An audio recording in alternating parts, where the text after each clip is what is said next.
Hai guys, apa kabar? Perkenalkan saya Iqbal. Hari ini kita bakal ngobrol santai tapi dalam soal gimana caranya menggabungkan teori pemasaran sama Big Data Analytics. Dan kita bakal lihat contohnya langsung di salah satu perusahaan yang besar di Indonesia, yaitu Samsung. Ayo, siap? Kita mulai buat pembahasan pada kali ini. Pertama, kita bakal ngasih tahu nih, bocoran dulu apa yang mau dibahas buat kesempatan kali ini.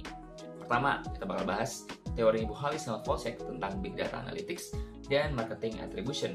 Dan lanjut ke teorinya McDonald tentang Strategic Marketing Planning. Lanjut nih, kita bahas lagi pentingnya Big Data di dunia marketing dengan kita tetap align-kan dengan apa yang dilakukan Samsung di Indonesia. Oke, gak sabar? Ayo kita mulai pembahasannya sekarang juga. Oke, kita mulai dari Big Data Analytics. Intinya gini, teman-teman mesti tahu ya Big Data. Big Data itu kan kumpulan data yang ukurannya gila-gilaan. Tapi yang penting bukan cuma gedenya aja, tapi gimana kita manfaatin lewat Big Data Analysis. Perusahaan-perusahaan kayak Samsung bisa nemuin pola-pola tersembunyi nih. Contoh, kayak kebiasaan orang beli handphone, itu lebih sering pas ada promo free TWS ataupun diskon.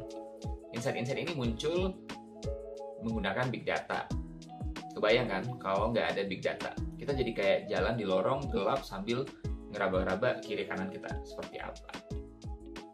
Nah, Big Data juga bantu perusahaan ngerti banget soal perilaku konsumennya.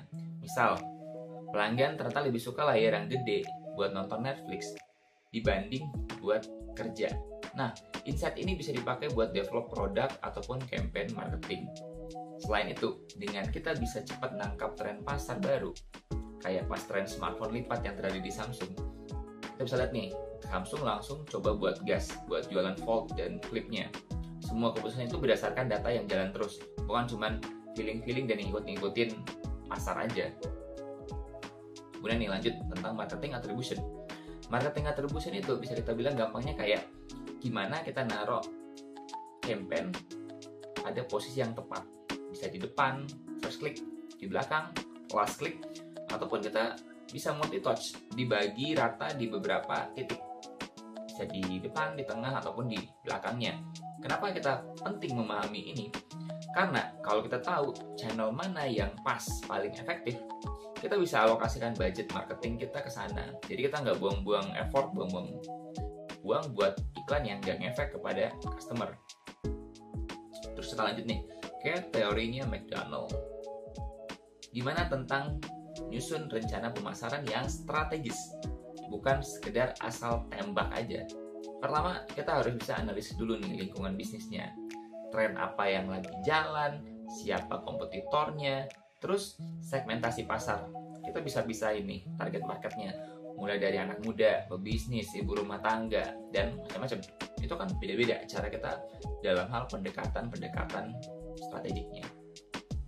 Habis kita bisa bikin rencana, yang penting adalah satu, konsistensi. Contoh nih, jangan hari ini kita posting soal kamera, besok tiba-tiba promosi kulkas, mesin cuci. Nah, itu nggak cocok. Promosi harus ada benang merahnya. Terus harus ada yang namanya evaluasi. Kita harus bisa lihat data iklannya, performanya, campaign engagement, dan harus kita ukur dengan baik. Kalau ada yang kurang pas, gimana? Itu nggak masalah.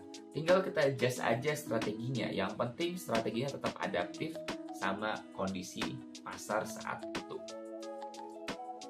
Big Data buat apa? Nah, di sini nih Big Data makin kelihatan magisnya. Dengan Big Data, kita bisa dapat wawasan yang mendalam tentang konsumen itu sendiri. Bukan cuma tahu siapa mereka, tapi kita bisa tahu kenapa bisa mereka ambil produk itu. Misal, data nunjukin banyak orang browsing nih produk Samsung malam hari. Nah, itu jadi peluang. Artinya, ya Samsung tinggal push promo online malam-malam lebih banyak dibanding waktu-waktu lainnya. Cocok kan dengan attribution tadi. Nah, Big Data itu sebenarnya kayak pedang bermata dua juga sih sebenarnya. Satu sisi, kita bisa dapat insight real time, cepet banget buat ngerespon tren. Tapi di sisi lain, ngatur, manage data sebesar itu sangat ribet. Butuh sistem yang kuat, tim analisis yang jago, dan proses yang disiplin supaya data itu benar-benar bisa bermanfaat, bukan malah jadi stress aja, sampah aja ke depannya. Big Data digabung sama kreativitas marketing yang tadi udah bilang, itu jadi apa kalau digabung? kita bisa bikin kampanye yang relevan, nyentuh, dan tetap datanya akurat. Ibaratnya bukan cuma jualan produk, tapi kita bisa cerita ke konsumen dengan bahasa yang mereka yang suka di waktu yang tepat. Kalau kita lihat nih, Samsung di Indonesia sekarang gimana? Kalau kita lihat contoh nyatanya, Samsung itu udah lama banget mereka invest di big data, baik di skala global ataupun di Indonesia sendiri. Mereka udah benar-benar tahu nih konsumen di Indonesia itu seperti apa. Mereka lah dari perilaku browsing, review produk, sampai campaign yang udah disesuaikan buat segmen pasarnya. Kayak segmennya ke anak muda, eksekutif, bahkan sampai emak-emak. Digital savvy pun mereka udah punya. Contoh kayak mereka launching Galaxy A series. Itu sebenarnya adalah hasil atas permintaannya pasar Indonesia yang pengen handphone mid-range, tapi tetap bentuknya stylish dan powerful. Kalau ngomongin Samsung, itu brand ini ya udah kayak sahabat kita sehari-hari. Paslah di rumah kita rata-rata pasti ada minimal 1 atau 2 produknya. Mereka punya mulai dari smartphone, TV, sampai alat-alat rumah tangga canggih yang sudah terkoneksi AI pun sekarang mereka punya. Samsung ngerti market Indonesia tuh unik-unik. Mereka butuh produk yang inovatif, tapi juga terjangkau buat skala rumahan. Dan pasti harus relevan sama gaya hidup kita. Yang keren, Samsung itu nggak cuma asal produk. Mereka pakai big data untuk ngerti apa yang dipengen oleh pasarnya. Contoh, kalau kita lihat nih orang-orang Indonesia suka selfie, bikin konten sosial media. Nah, mereka pasang tuh, walaupun di seri bawahnya Galaxy A contohnya, mereka udah kasih kamera yang mantep supaya ya penjualannya akan terdongkrak naik. Itu salah satu penggunaan big data bagi mereka. Selain itu, mereka melakukan analisis perilaku konsumen dari data browsing di website, interaksi di sosial media, bahkan dari feedback produk. Misal nih, kalau dari data kelihatan banyak orang suka browsing handphone itu pas akhir bulan, mungkin kan habis gajian nih. Nah, Samsung bisa set tuh campaign promosi gede pas timing itu. Balik lagi, attribution lagi. Mereka juga pakai segmentasi pasar berbasis data. Jadi bukan cuma segmentasi biasa kayak usia, gender, tapi sampai ke preferensi lifestyle. Mereka tahu semuanya by AI, by big data. Misalnya mereka bisa bedain pendekatan mereka buat tech enthusiast ataupun sama casual user. Beda gaya campaign dan beda channel komunikasi yang mereka lakukan untuk jualan produknya. Karena big data ini juga, Samsung bisa bikin kampanye marketing yang disesuaikan, personalized, based on real behavior, bukan asal-asal tebak-tebak, sampai ke person.